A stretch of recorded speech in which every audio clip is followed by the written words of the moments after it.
Harold and the Purple Crayon by Crockett Johnson.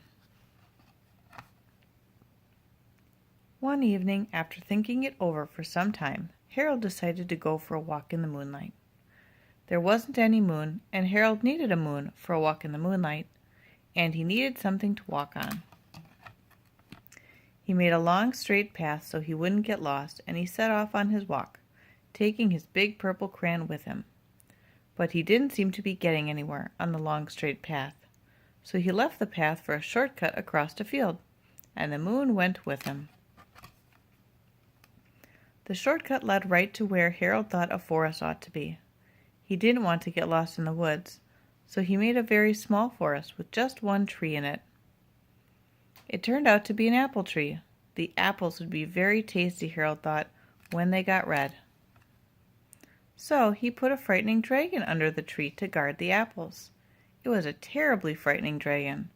It even frightened Harold. He backed away. His hand holding the purple crayon shook. Suddenly he realized what was happening, but by then Harold was over his head in an ocean. He came up thinking fast, and in no time he was climbing aboard a trim little boat. He quickly set sail, and the moon sailed along with him. After he had sailed long enough, Harold made land without much trouble. He stepped ashore on the beach, wondering where he was. The sandy beach reminded Harold of picnics, and the thought of picnics made him hungry. So he laid out a nice simple picnic lunch. There was nothing but pie, but there were all 9 kinds of pie that Harold liked best. When Harold finished his picnic, there was quite a lot left. He hated to see so much delicious pie go to waste. So Harold left a very hungry moose and a deserving porcupine to finish it up. And off he went, looking for a hill to climb, to see where he was. Harold knew that the higher up he went, the farther he could see, so he decided to make the hill into a mountain. If he went high enough, he thought, he could see the window of his bedroom. He was tired, and he felt he ought to be getting to bed. He hoped he could see his bedroom window from the top of the mountain. But as he looked down over the other side, he slipped, and there wasn't any other side of the mountain. He was falling in thin air.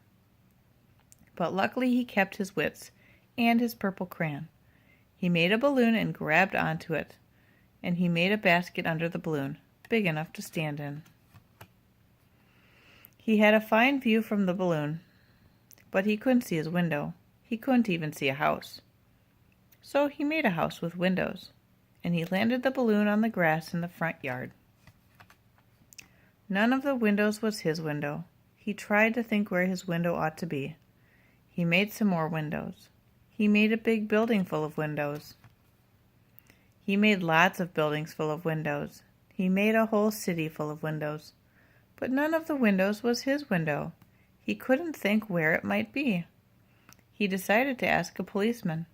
The policeman pointed the way. Harold was going anyway, but Harold thanked him. And he walked along with the moon, wishing he was in his room and in bed.